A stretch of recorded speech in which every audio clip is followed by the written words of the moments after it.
We meet in an hour of change and challenge, in a decade of hope and fear, in an age of both knowledge and ignorance. If this capsule history of our progress teaches us anything, it is that man in his quest for knowledge and progress is determined and cannot be deterred.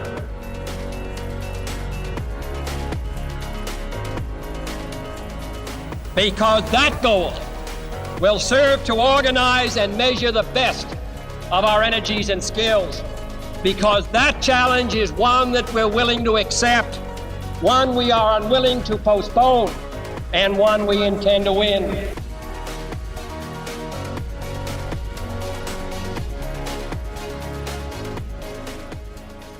So we're here today with Tom Dickson, who's the CEO of New Energy Risk. Tom, welcome to the Energy Impact. Great. I'm thrilled to be here, Brett. Thank you. Yeah, no, thanks so much for taking the time. Super excited to get your perspective. I mean, I think what a lot of people don't realize in the energy space, when they say like, well, let's just, put up a few solar panels or something, is that, it's not that easy. Like there's actually many, many components to this clean energy transition that need to be thought out. A lot of them are technical and complex in financial nature. And so, we're super excited to have you here today, to explore the insurance aspect as well. But before we do, we'd just love to learn about you. If you could tell us a little bit about your background and how you got into the sector.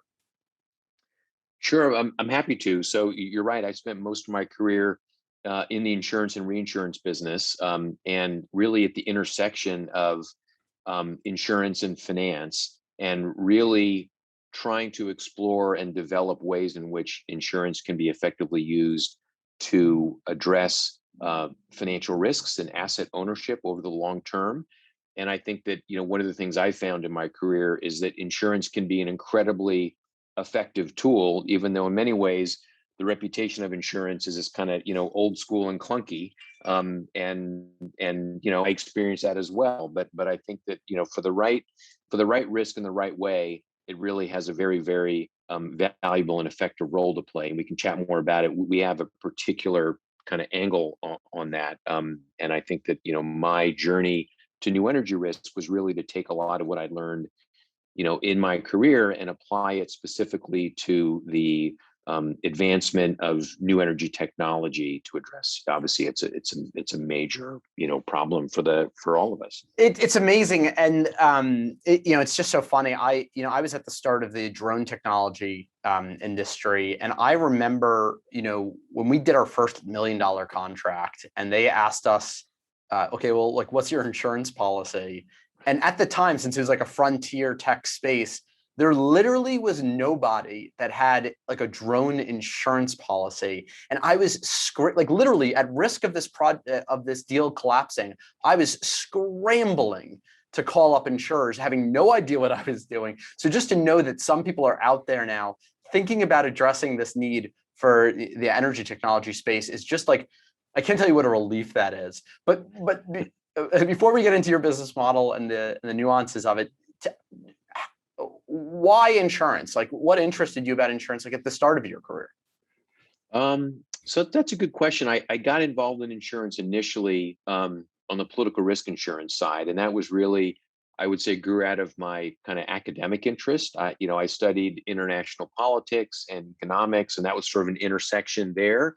And then political risk insurance kind of represented for me the kind of real world application of what had driven my academic interest. And really it kind of went from there. And I felt that, that's an example of a pretty esoteric risk, but it has enormous impact on an owner and on financing. What is political risk? So political risk insurance will cover, if you're and this was a company called OPIC in the US, it was a quasi-government agency. It's called something different now. I think it's called Development DFC, Finance maybe. Corporation. Yeah. Right, exactly. So it changed its name. I think its mandate's been changed a little bit, but ultimately it's backed, people view it as being backed by the full faith and credit of the government, although technically I don't think it is. It's just viewed that way reputationally. But it really covers the risks of, if you're investing in the developing world, primarily risk of expropriation, nationalization, contract frustration, meaning you have an agreement to sell your product and they just decide unilaterally they're just not going to do it anymore, or they decide they're not going to pay you for it, or you end up with a currency, that's no longer convertible back to US dollars. And so again, it's a pretty, I would say bespoke coverage. You can't find it everywhere. It's somewhat specialist, but for me, the lesson I learned was, wow, if you can figure out how to analyze something, you can figure out how to structure an agreement around it, and you can isolate that risk, and you have data to help you price it and control it, you can find a home for it. And it has an incredible impact.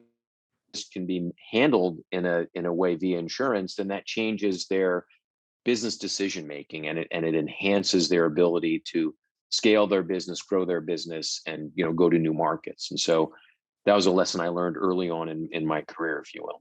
Yeah. So with OPIC, how does it work? I mean, with a normal insurance policy, I kind of imagine like you pay a premium and they aggregate premium across many different people who are paying for the policy, and then that's what goes to pay out in case any of these risks do emerge. And then they've got a bunch of like fancy mathematicians in the background that are predicting these risks, so they can always pay up. They always have enough money on hand to pay up.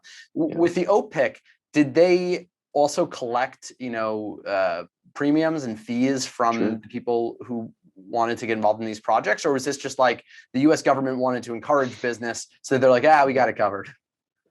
They did charge for it, and they had a very successful track record, and it sort of also speaks to the insurance industry is it is made up of sort of the law of large numbers. You collect smaller premiums from everybody, and you don't expect everybody to have a loss, and this is also an example of that. And they develop a diversified portfolio across many countries, and part of their role also was that they spawned to some extent the private market, because the private market would either partner with them, or they would look to their results, which were public, and say, wow, that's a market that we think we can play in.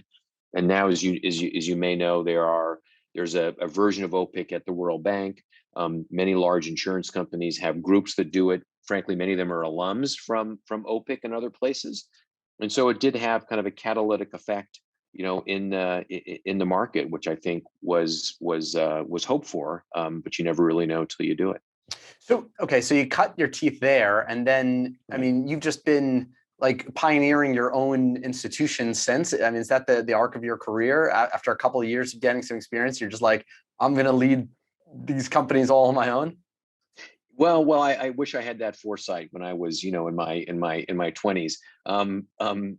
But so from there, I joined a startup reinsurer that was sort of taking on the kind of reinsurance market and trying to essentially, this was back when this was newer, really integrate finance into reinsurance, which is really, it's all about capital. And how can you most effectively deliver capital to the insurance kind of market, if you will, is a reinsurer. And so I was part of a team that formed a company that was ultimately bought by Zurich Financial Services. I was there for a long time, almost 15 years, and became the chief underwriter and ultimately the CEO there. Before it was sold, I stayed for the transition and then went on to do other things. But I was always trying to find ways in which you could really, drive some innovation in the market, but always in the insurance and reinsurance market, which I learned that if you do it carefully and do it correctly, it can actually be a great extension of what the core property and casualty market does. And ultimately, what I like to say is that for the right risk, and the right risk tends to be a risk that is not traded, whereas there's a lot of risks that are traded, right? Credit risk gets traded every day. Currency risk gets traded every day. Commodity risk gets traded every day. The risk that your business burns down does not get traded every day. When you write that policy, you tend to keep it for the duration of that exposure. And so the capital base and the way the insurance market functions is different, but it also is the most appropriate place for certain types of risks. So when you say reinsurance, that's like insurance for insurance companies? I couldn't say better. Yeah, it's like writing massive insurance policies from a reinsurer to an insurance company. And that's so an insurance company is protected in case there's like a sector-wide phenomena that like these like very or like black swan style events that don't happen very often. You can't imagine why it would happen, but all of a sudden, out of nowhere, all of your policies that you've collected premiums for all come due at the same time. It certainly plays that role. The other role it plays is to provide capital support to just a small insurance company who's really, really good at distribution and sourcing risks, but they just don't want to raise all the capital to do it. And so then they're doing that. It might be a relatively low hazard business, if you will. So it plays both those I roles. see, almost like a limited partner in an insurance company or something, like a backer. Yeah. In a way. So if you were in a small niche market somewhere and you didn't want to raise all the capital you need for that, you would raise some of the 10% of the capital, and then you would go to the big insurers and say, I want 90% of my capital to come from you via reinsurance. And it's just a more efficient and effective way to arrange the capital, which we borrow on that too in our business. Where we have a dozen reinsurers who support what we do. And so we've gained their trust and confidence over time. And then can you tell me about some of the main lines of business within the Center Group that Zurich, when they acquired it, they were really interested in? I understand reinsurance, but reinsurance of what? Which types of companies were you backing? So initially we were looking at ways in which we could provide capital more efficiently that wasn't exposed to the big natural catastrophes. And this, we'll get into, this is a little bit of around the insurance cycle. That insurance is a very cyclical business, kind of like real estate. You have periods of really strong performance, periods of lower performance when more capital comes to the market. And then when the strong performance comes back up again, the market is sort of somewhat capital constrained, but the prospects are really encouraging. And so our role was to try to help mitigate and manage some of those kind of ups and downs of that cycle and be a more flexible capital provider, so we could provide capital when the market looked really good, but companies didn't have yet all the capital they needed to take full advantage of it. So I see. It's almost as if you added almost like in the trading world, when they added the instrument of an option in order to kind of smooth out the real-time nature of the transactions. It's almost as if you created a similar instrument for the insurance industry, which could help mitigate the impact of risk over time rather than any specific type of risk. Yeah, that's a good way to think about it. We were coming up with different structures, new structures. One of the things that today probably doesn't sound like much of an innovation is that reinsurance is typically bought year by year, product by product. So you will buy reinsurance for property, reinsurance for directors and officers insurance, reinsurance for liability. You'll buy them all separately. And our view was, why would you do that? Why wouldn't you just buy something in the aggregate? Because you don't really care whether your loss was in one of those lines of business. You care about the ultimate financial impact. So we kind of brought a different kind of aggregate approach to the reinsurance, delivery of reinsurance to the insurers, and challenge them to think a little bit differently about why did they really buy insurance? What were they trying to achieve? And then come up with a structure that really met their needs rather than just selling what the market wanted to sell, because that's the way they sold it for 100 years. Got it. Take us to Meetinghouse. After you stayed on for a couple of years through the transition, what was the new problem that you set out to solve? So Meetinghouse, so that was an investment vehicle that I formed with a partner of mine from Center, and we were at the time investing in legacy portfolios of insurance and reinsurance risk, and then we kind of migrated as the market environment changed to looking at sort of niche providers of both underwriting expertise as well as distribution, and so our role was to partner with much larger pools of capital and investors who wanted industry expertise and potentially operating expertise. So when they saw an opportunity, they could jump in more quickly and more effectively without, frankly, having to keep a staff on that had that expertise full time. We were compensated, via the economics of the fund, and they were supporting that with their investment, but it was a small investment they could then leverage with co-investment beyond that. So that was the business model that we adopted there. I see. So in this business, you're not providing any insurance products at all, but you know so much about the insurance business that you're able to look at, sub businesses, say, hey, this is a good company, and a really good idea and a good market. And if we gave them a bit extra capital, we could grow that business, increase the value of that business, and make money for our shareholders. And your shareholders in this case were other bigger investors who knew you, trusted you, gave you some capital to manage, and you ran it just like any investment fund would run. That's correct. And one of the things you learn in insurance, at least I've learned, is that it's always easier to respond to an opportunity if you're already in the market, Hmm. and you don't have to start. You've got relationships, you have a platform, you can execute on it. You just shorten the time frame to respond. And so we offered that, kind of insight, if you will, and the ability to leverage that and get to scale, more quickly, if you will, because either we had a small platform, you could just, all you needed was capital to add to it, and or we knew people who you would want to bring in who had that expertise. Great. And then is this when you got any exposure to the energy sector? Were any of these investments that you made or diligence or looked at involved in energy insurance?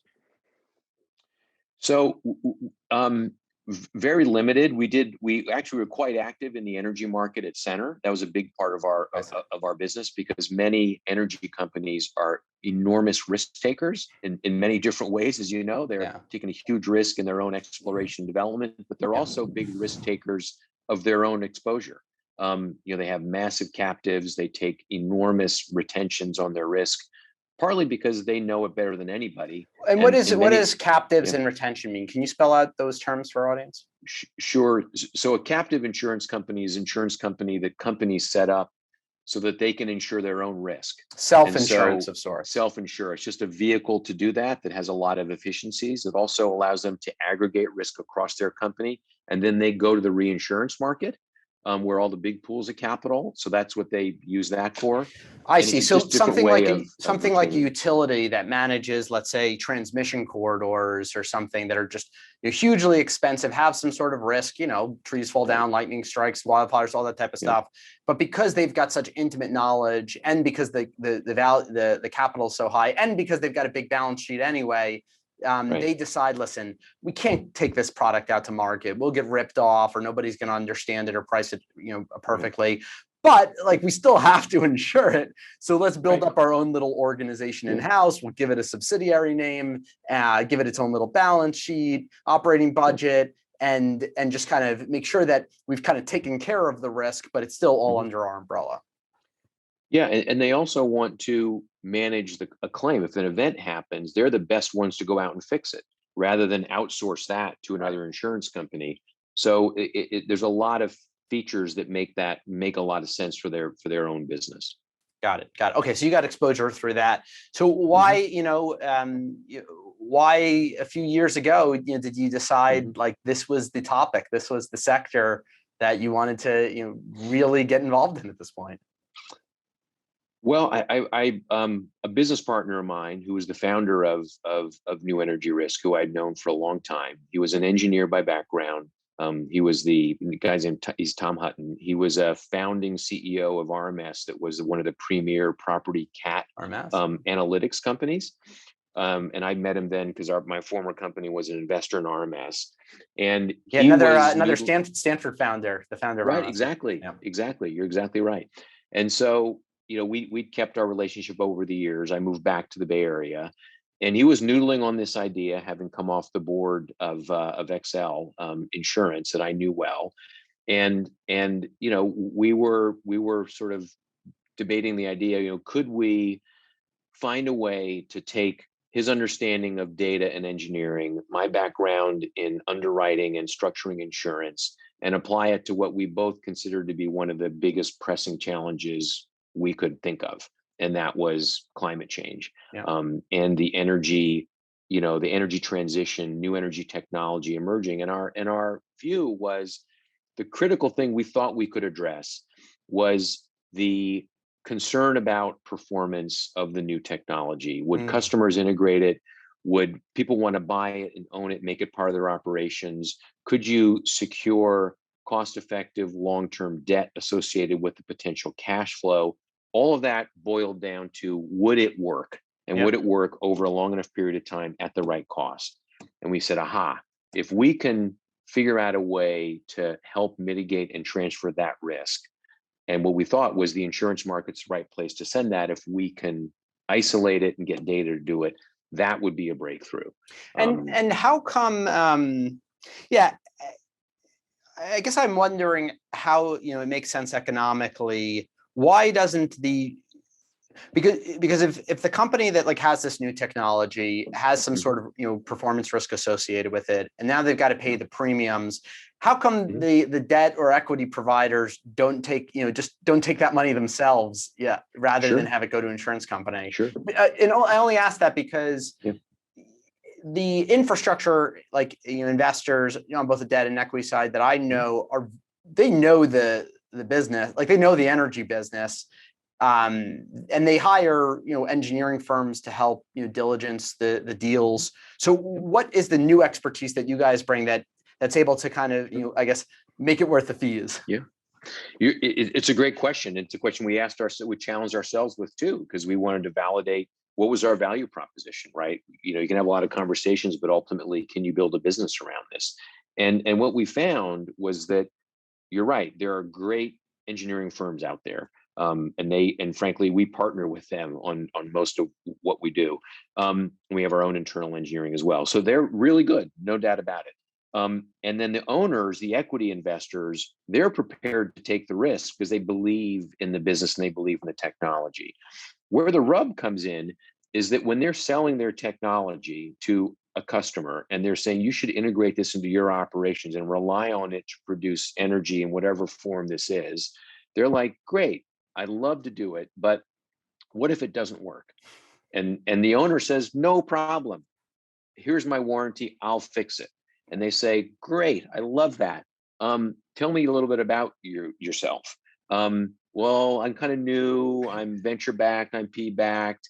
I'm not making money right now because I'm a startup. And they're like, yeah, that's a problem. Yeah, your warranty is worth toilet paper to them. Yeah, because I need to rely on you because this is an asset that has a lifespan. If you're telling me 20 years, so how do I square that? Or I'm going to borrow to finance the acquisition of this asset, and the lender asks me all those questions, and they come back and they say, no, we can't finance that unless somewhere there is an investment grade kind of backstop to that. And so we're really solving that kind of last piece of the puzzle.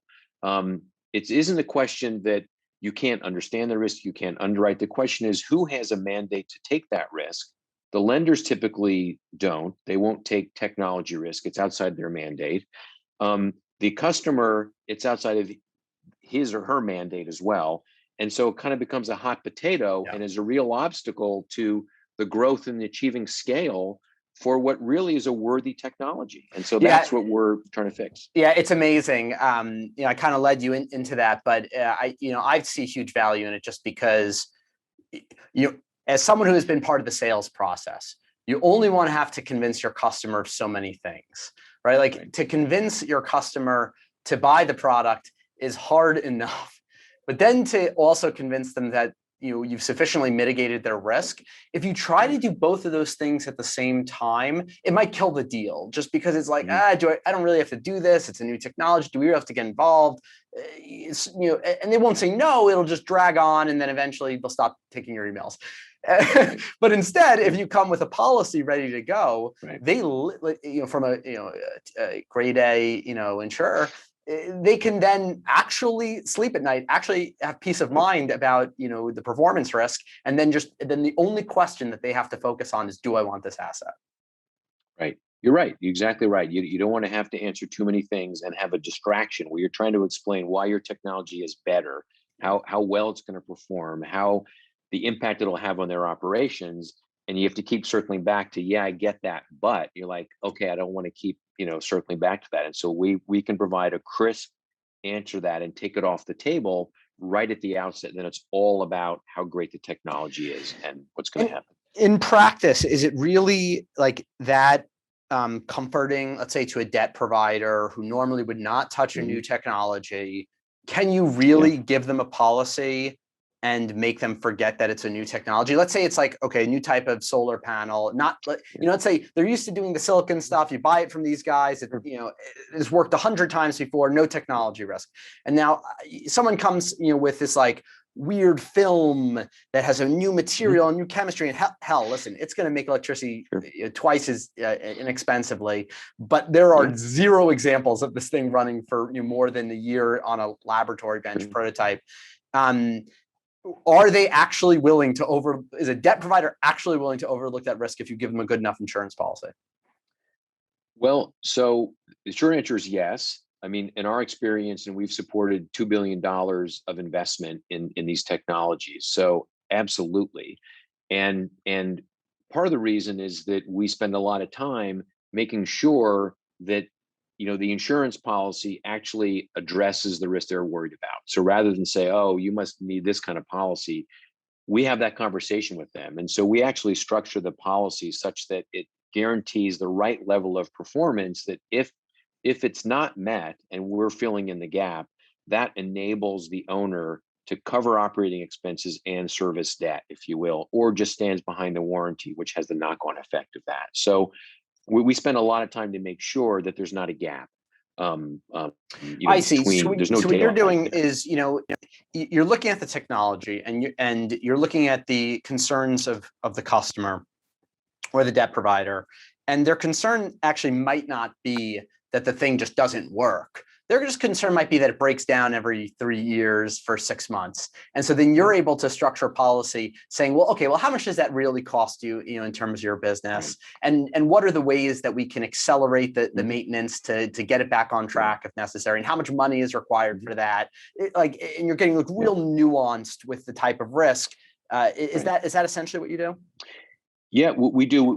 That's why we have engineers on our staff. We end up getting access to really detailed operating data, design data, so that we can understand it. And typically, a little bit like your comment about you don't want to keep answering this question, right, or being asked this question.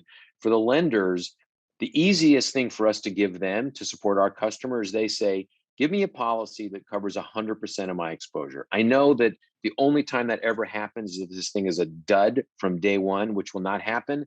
But then I have to explain why I only have 50% coverage. So in fact, we try to design something that says we'll cover you for the entire amount of your exposure. Nobody thinks that's going to happen, but that's the easiest and simplest thing for us to give you that achieves the objective. And so the real risk might be 10% of that or whatever it might be. But it's really important, for them to be able to have it's their comfort, and it's almost like the seal of approval.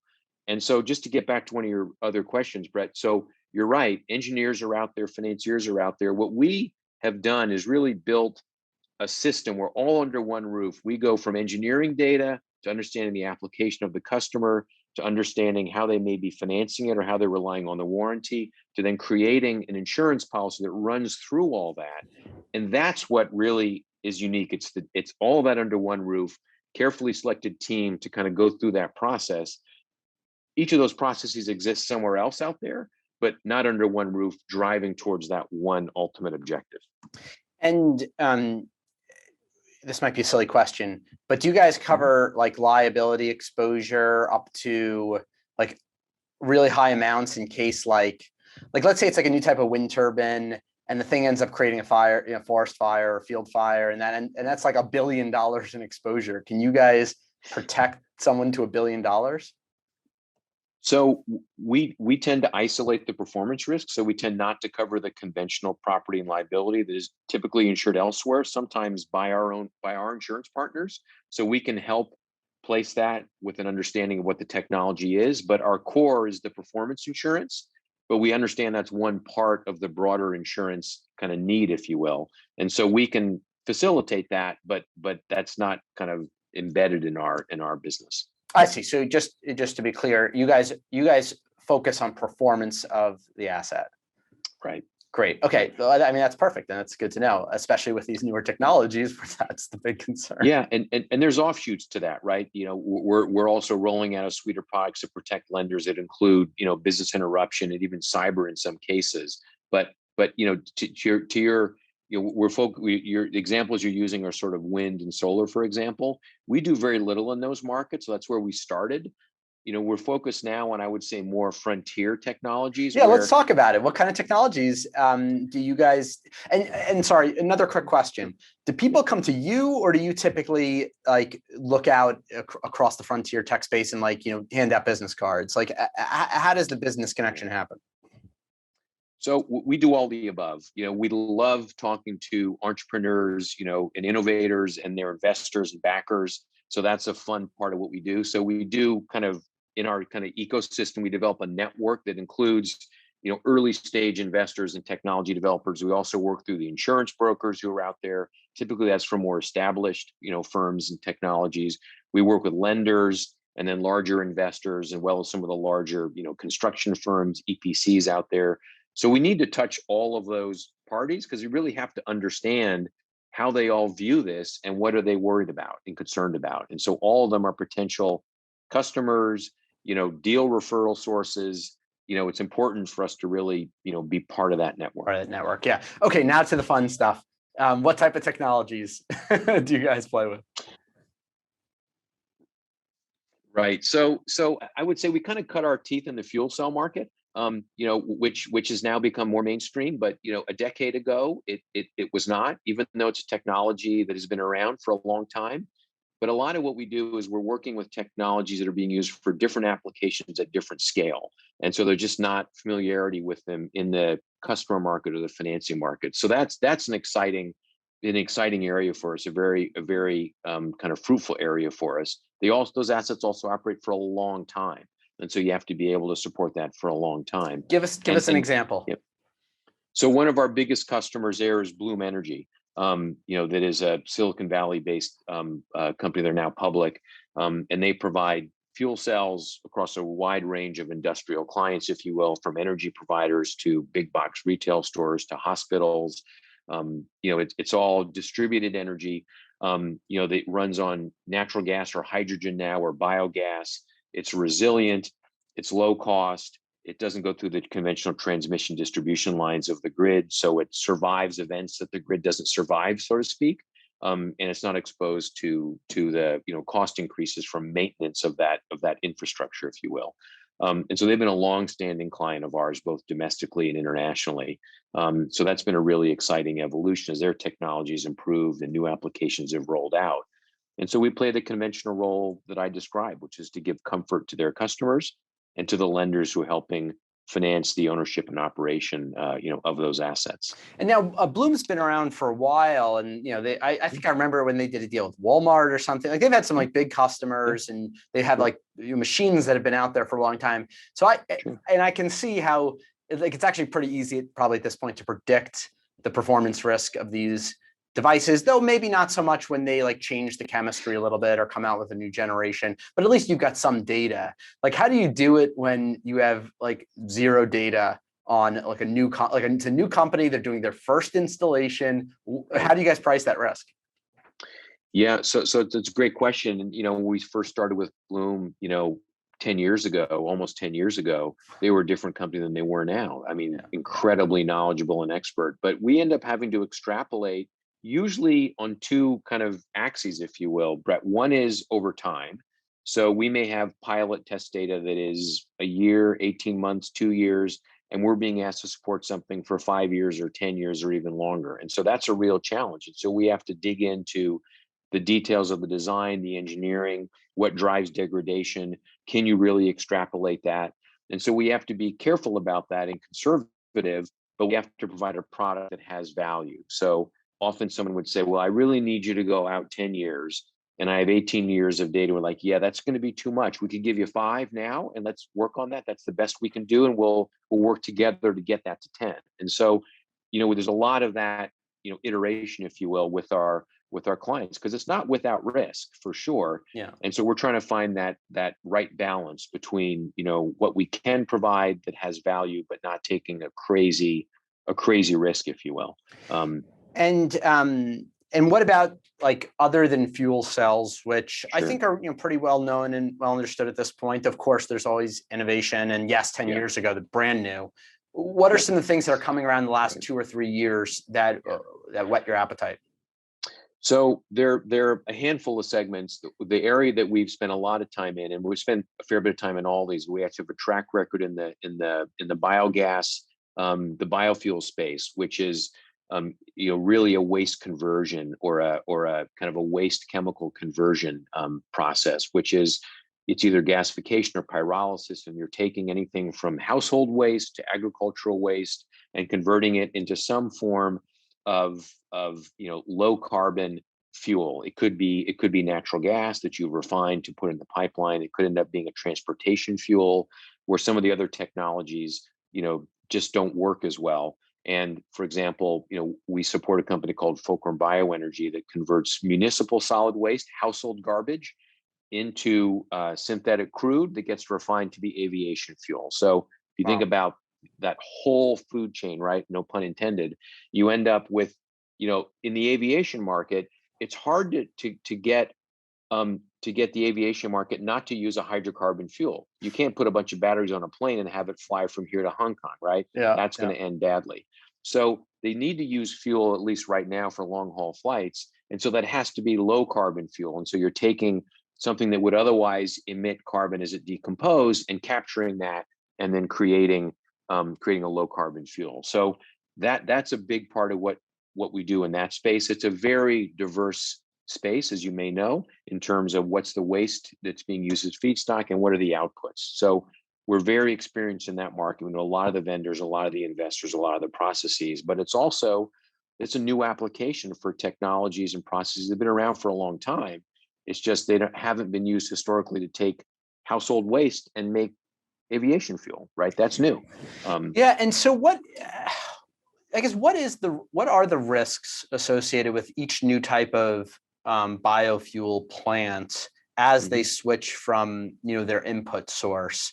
Is it essentially the same process? They just have to tweak the the parameters of however they're getting it into a state that it can be like homogeneous and fuel like and transported, or is it like every time like you switch from like corn husks to garbage to tree clippings, that they have to like create like a new reactor that has like new reagents and new chemistry? Like, how different are these systems? So the feedstock impact is really quite different. So if you design a facility that's gasifying garbage, like on Tuesday you can't walk in and shove a bunch of corn stalks in the front end. I mean, I'm not an engineer, but I spend a lot of time with engineers, so I feel like I can respond a little bit. The chemistry is different, the profile of that is different, the way you prepare it is different. So you tend to create, the exception are digesters, which are a totally different kind of process and technology that can take you can add sort of co-feeds into it. That's not a combustion process, if you will. It's a slow decomposition, with bacteria. And so that's a much more kind of forgiving process. But for the others, it's really quite specific to feedstock. And so regulating feedstock is really, really important. And sometimes we take that risk, sometimes we don't, depending on how big a risk it is. Many of these places that have feedstock as a supply, they have a secure source of that. Although it is a risk, we do underwrite and provide that as part of our cover. I see. Performance. So the performance risk in the case of these biofuels plants isn't that like the equipment will just stop working or something like that, or maybe it is, but like that's not the big risk. The bigger risk is that what if the economy shifts, people aren't producing as much garbage and you still need to provide power, or let's say the laws change and they're like, nope, now that has to be recycled, and like all of a sudden your supply runs short. Is that the type of risk that you guys evaluate in this sector? So we evaluate all those risks, and where the risk balance sort of sits depends on what the facility is. So if you're taking household garbage, you're probably not going to run out of that in terms of the organic compound that is what you really want to create fuel. And so that's not a risk people are too worried about. It's a risk, for example, that people are worried about if you have manure from a dairy, for example. You could have a disease that would kill the cattle, and therefore that would be a risk. Then your feedstock goes away, you have no output, or it just means you have to pay more for it, or there's more transportation to get it to your facility. So it kind of depends on what the process is. And in that, let's dive into that case, for example, because that's fascinating to me.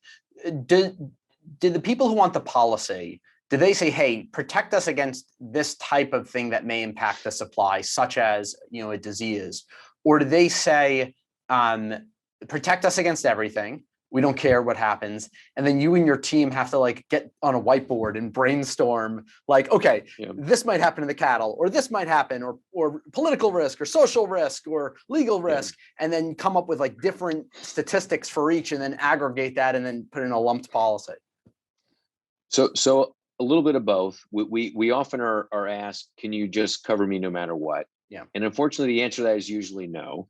Either because it's incredibly difficult to evaluate everything that could happen. And we have a hard time getting support for that as an underwriting proposition. So we tend to then try to isolate the risks and define them in a way that we want data to support it, right? So we're not really in the habit of taking a flyer and saying, well, I don't know, a whole lot of things could happen. We just don't know what it could be. That's a different proposition. And you might write that for a year. You wouldn't do that for 10 years because so much could change during that time. So we tend to isolate the risks into either buckets where we have data to support it, or someone says, look, this is what I really want, because they're responding to what their customers are saying or to what a lender is saying. They're saying, great, I got it.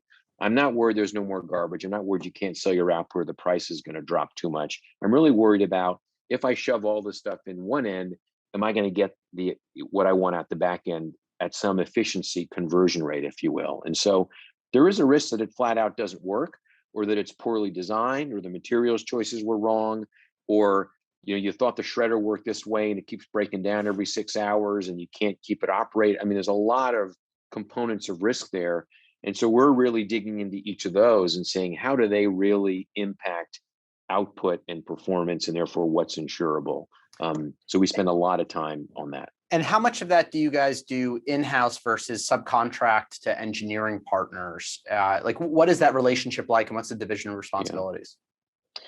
So we do most of that in-house, but we're using the data and the analysis that's been done kind of via an independent engineering report. So we look at raw data, and then we because we've now seen, we look at a couple hundred things a year, and we've been doing that for years now. So we know a lot of what's out there in the market, how the technology works, and so forth. That was my next question, because, and I just find this with anyone who builds up enough experience over time, you start to see certain patterns, and you start to be able to make your decisions with higher accuracy and a lot more quickly. Did you guys feel like there was a certain point in the learning curve, 1 year in, 2 years in, 5 years in, where you're just able to do this pattern matching and be like, okay, it's a totally new type of plant, but I remember in this market when they did this and they cared about those risks. The way we solved this problem was we called up this engineering firm, got this data, compared it to this other data, and then this formula, and then boom, let's do it overnight, instead of okay, it's gonna be 3 months of let's figure this out. Yeah, you're right. We do a lot of, we refer to as pattern recognition, because you recognize certain hallmarks or certain, technologies, a certain point of its own maturity, or they're trying to use it in a certain way, and now they have enough data to support that, or the scale up isn't quite as large as it used to be. So we certainly are doing that, and we refined our process over time, that both to our customer and to our capital providers is an organized, thoughtful, kind of step-by-step process that we've used over and over and over again. And that's what I think makes us a good partner in the front end, but also it allows us to gain the trust and confidence on the back end. And that's why when we look at biofuels and we're looking at carbon capture, we're looking at storage, we're sort of seeing that even though it's different technology, we're really using kind of the years of experience we have and recognize where we would fit in, what's our value proposition, and what can we offer in those markets. And then and then how your reinsurers price your premiums? Is it just your track record? Hey, we collected this much in fees and we did this much in payouts. Here's 10 years worth of data. We're pretty good at this. Now our premiums are lower. Is it as simple as that? In a way, I mean, what we present is, and this is the output of this sort of multi-step process I described, is we're producing metrics we have a kind of a proprietary techno-economic risk model that we use. It integrates everything I described, and that produces metrics that insurance companies are used to seeing: probability of loss, a distribution of outcome, stress testing on key risk drivers, if you will. And so we've gained their confidence over the years, where they've done diligence on our team and our process and our track record, so that we present a new risk, it's in a consistent format. They understand that. And if it's a brand new one, we probably spend more time on them with it than if it's the 10th one in a series of things that we've done. And we have that specific track record. So. And do you guys have to put together one of those reports for each new policy that you take on to your backers? We do. Okay. We do. So you don't just, so there's no like just, we've done this enough. We have like a base rate and our backers, you really do have to like provide that thorough analysis to get checked over by a third party every time to even get your insurance component. Yes, we do. And it's a great process for us internally. Yeah, and no, so you're right. And so even if we didn't have to do it externally, we would do it internally to make sure that we had kind of our own decision making and vetting and peer review and so forth along the way.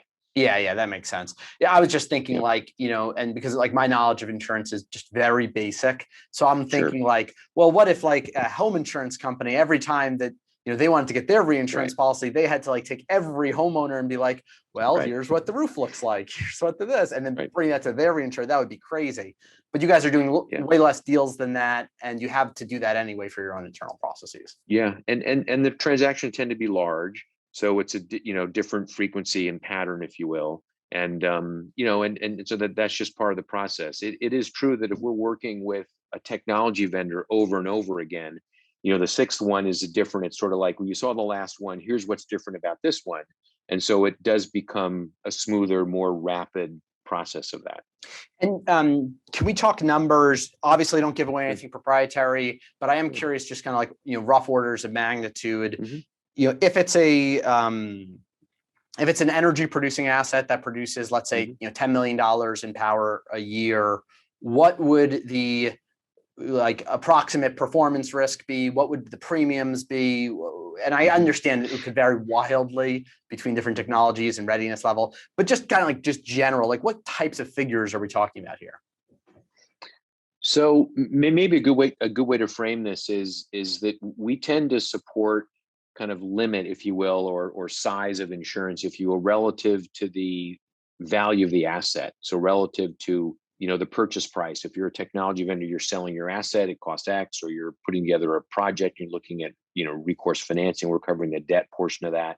So that's how we tend to think about the total amount, if you will. That is related to the cash flow potential of the asset, because you have to have revenue to pay off your acquisition, if you will, like any other commercial asset. And so, for us, those tend to be anywhere from $20 million to $400 million, depending on the size and the scale. The cost of the asset, you're saying, is 20 million, 400 million. The cost of the asset, and then, our insurance, spans that whole range, several $100 million down to, tens of millions of dollars on the low end. I see. So when you're insuring for performance, it could be as much as the asset itself, the performance that you insure it for? So it's typically not the full asset value.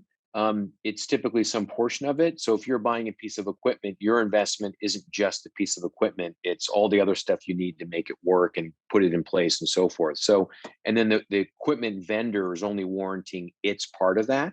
And so we like that for a couple of reasons. A, we just want to back, the minimum we need to make it work, which is usually the warranty or the debt. We also want to make sure there's strong alignment. So we want to make sure that if something goes wrong, somebody else is very, very motivated to fix it before they pick up the phone and say, hey, I've got a claim. Yeah. Because that you want the claim to be when something is really, really not working for a long period of time, not a maintenance contract, if you will. Yeah, exactly. But so I guess just back to those numbers for a second. I mean, let's say that the asset's $100 million, let's say it spits out, $10, $15 million in value a year. Sure. What are we looking at for a premium to insure against, let's say against like total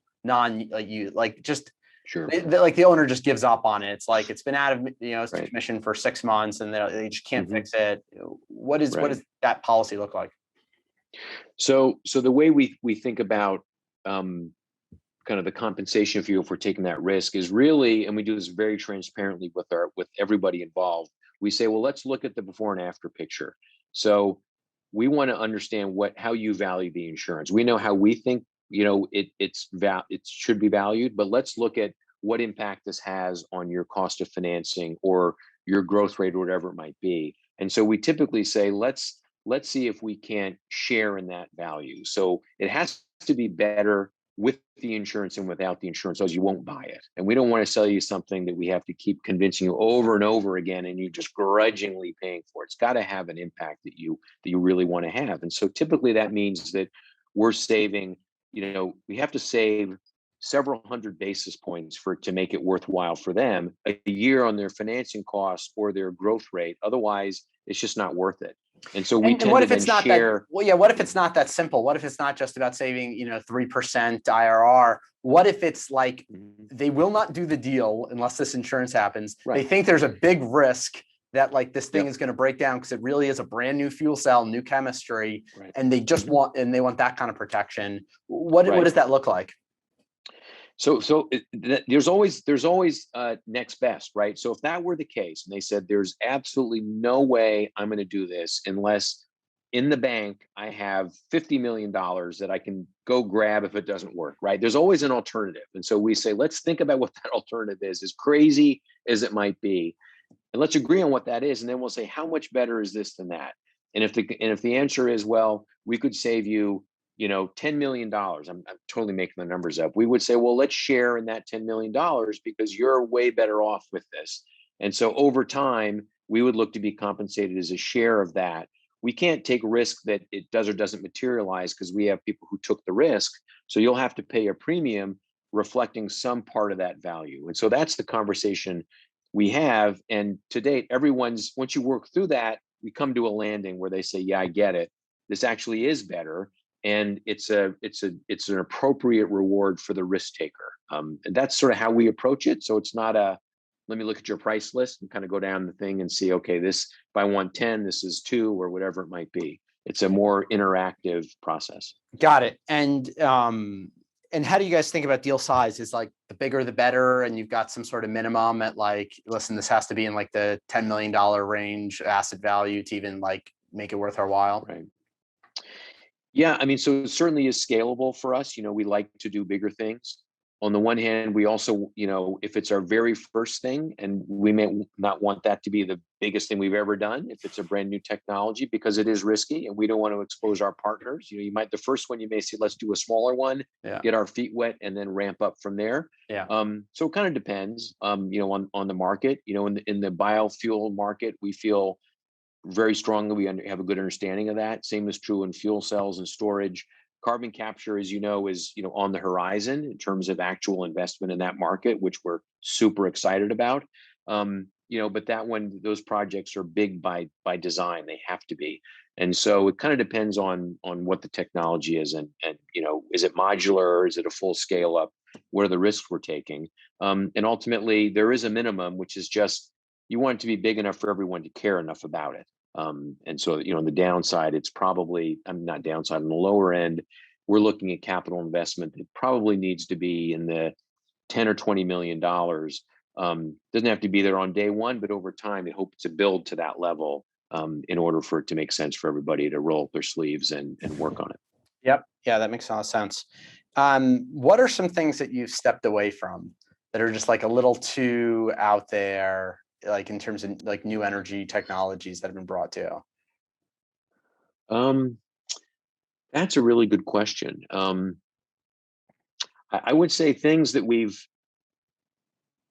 when I think about us stepping away from something, usually what that means is not yet.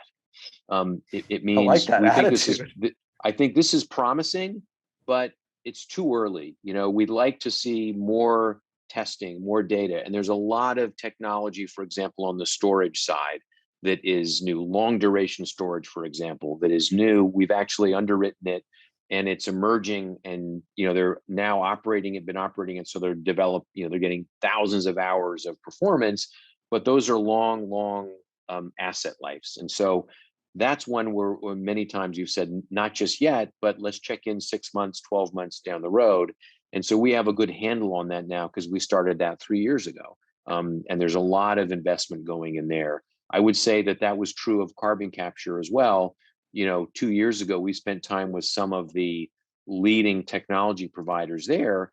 And now we're at a point where that's matured enough on a testing basis where we have developed confidence that we can we believe fully address the risks associated with performance and carbon capture, and also the kind of associated tax recapture risk, if you will, if it doesn't work, which is part of the new legislation that's been put in place to support those. So I would say it's more of a not yet. There's certainly things in the nuclear space that are kind of not yet. There are things in the fusion, for example. There are things that are using waves and tides to generate energy. Those are a little bit too early to know if they're going to be viable and that we can get our arms around data for those. So I would say it's unless I mean, take me as an example. If I'm not an engineer, I come with some cockamamie idea, that might be a flat out no, because they'd be like, yeah, Tom, you don't really know what you're doing. But assuming that it's not me and my bag of tricks, it's really a thoughtful thing. It's often, we'd love to work with you. Let's figure out the pathway to help you over the next 12, 24 months. And you mentioned nuclear, some of the things out there.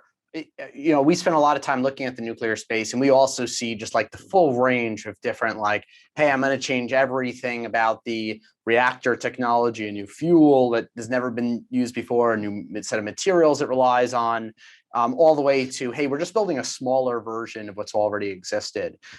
Within the nuclear sector, have you kind of figured out where your line is specifically there? Will you insure or get involved with organizations that are using kind of really standard systems, but just reconfigured at a different size? We honestly, we haven't been approached with that. We've had some very early approaches on the fusion side. Those also tend to be smaller scale in some ways, but it's not an area that we have internally a lot of expertise. We have done something on the nuclear side as it relates to sort of nuclear medicine, which are not totally different technologies, but different outcomes, different processes. They don't represent risk of kind of runaway reaction and so forth. Yeah. So I would say nuclear is sort of, for us, it's sort of a wait and see attitude there. We think we can have a role, but we haven't really figured out what it is because we don't have enough experience or enough kind of inbounds, if you will, to know what that is. Yeah, nuclear medicine is interesting. There are a couple companies just even in Wisconsin, I think, that are really kind of pioneering some of the new medical isotope production technology spaces. How did you diligence medical nuclear? Like from an engineering perspective? Yeah, so that's an example where we used in-house, but we also brought in experts, consultants, which we do when we have something that is really, really specialized. We can't have an expert on our staff in everything. And so that was a case where we worked with the company and a really great insurance broker who knew us from other things and said, hey, I don't know, I think maybe this would be something you should take a look at. And we did, and we got more and more interested as we looked more and more at it. And so we ended up, with a great opportunity and a great result there. How did you find? I'm like very interested in like people's processes. Mm-hmm. How did you find the third party technical subject matter experts to help you look at the technology? Did you just like Google like nuclear engineering firms, or like how did you find the right one? Well, so we really used our network. So we have engineers on staff that are very experienced, and it's not, in that world, you can certainly find the right people, many of whom had worked at some of the the funded nuclear labs, where it's Livermore, places. That's like what I was going to ask, if it was a scientific laboratory, if that's how you figured it out. Okay, great. Exactly, and so there's a very deep network that our internal engineering team has, and so you can generally find people relatively easily that have the kind of expertise you're looking for. Yep. And then the question, are they available? Do they kind of get a sense of how you're operating and how you're evaluating your risk and so forth? Great. And then what's the process like, just to cover all of our bases, when a company wants to come to you with a new technology? Do you guys have a set thing where it's like, okay, week 1 you meet everybody, week 2 we do a deep dive, week 3, do you have something like that? Yeah, we do have a process that we go through. There are probably, I don't know, I'm guessing maybe 4 or 5 stages, to it. And it's a very iterative process. And, while we've refined that over time, we're not bound to it, but it sort of starts with, the initial kind of meeting, if you will. At some point you have to have an NDA because they're going to share things that are proprietary. And then we're sort of doing, we're just going a level deeper every time. And we're doing an assessment of both their viability to get to a close from a commercial perspective, because we always want to make sure that they have what they need to be successful, so that we don't do all work and then they're like, yeah, that was great, except our business just can never, get to that point, and we have a role in that. And then we're really doing a deeper and deeper dive from a technology perspective, always coming back and saying, are we heading in the right direction to produce something that you really do want? We know what the target is. The target might move a little bit along the way, but that's what we're doing. And ultimately we come to settlement on, this is a term sheet that if we can deliver this, this is what you want. And we have that kind of coming back together again. And then we craft and design the policy, we arrange capacity for it. And that's sort of when everything really comes together. And that process may take, we say it can take us as little as 60 days, as long as 90 days to get there, which is not a long period of time in terms of a project development, if you will.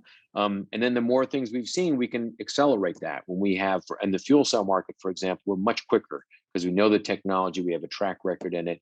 But usually we say it's a 90-day process from when we have the data that we need. And the data collection exercise usually takes longer than anybody thinks, just because it does. Listen, 90 days in the energy space is nothing. Literally everything else that you're going to do is going to drag on forever. So if somebody contacts you as they're like getting ready to go to market, 90 days is plenty of time. Right. You're exactly right. And so we try to figure out, when do we really engage? Because we want to engage not 2 years before they're going to go to market, but 91 days before they're going to go to market. Yeah. Right. And so that's that's part of the conversation that we have with our prospects and customers. Absolutely. This has been a great and wide-ranging conversation. Are there any final thoughts that you want to leave our audience with? I guess that, what we like to say is, I'm glad you asked the question about, do you say no? We're usually a not yet. So we love to interact with entrepreneurs. And what we've found is that when we are able to announce our transactions publicly, the reaction we get is, if only I'd known I could have done that. If only I'd known that was available, I would have done the following things. I would have had a bigger project, a better project. I would have got there more quickly. Yeah. And so, we want to talk to kind of everybody, if you will. We're pretty quick to give a response. We want to help people dream what they can do and implement what's worthy. And, as I said, we're looking in storage and carbon capture and going deeper into all the segments we're in. And so we're excited. There's so many tailwinds in the market, as you know.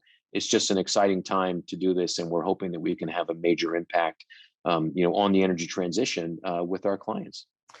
Amazing. Yeah. I mean, just one thing that I've kind of pulled out of this conversation with you that I really appreciate is how so much of the work that you're doing is revolved around getting things done faster, whether it's your time to issue a policy, or more importantly, the focus that you put on helping your clients get done what they need to do faster. Because at the end of the day, it's your clients that are really helping bring us through this clean energy transition, which the whole world needs so much. And you guys are just an absolutely critical part of that. So thank you for that. Thank you for your time. This has been great. So Tom Dickson, that's the end. Really great. Thank you. Appreciate it, Brett. Our leadership in science and industry, our hopes for peace and security, our obligations to ourselves as well as others, all require us to make this effort, to solve these mysteries, to solve them for the good of all men and for the progress of all people.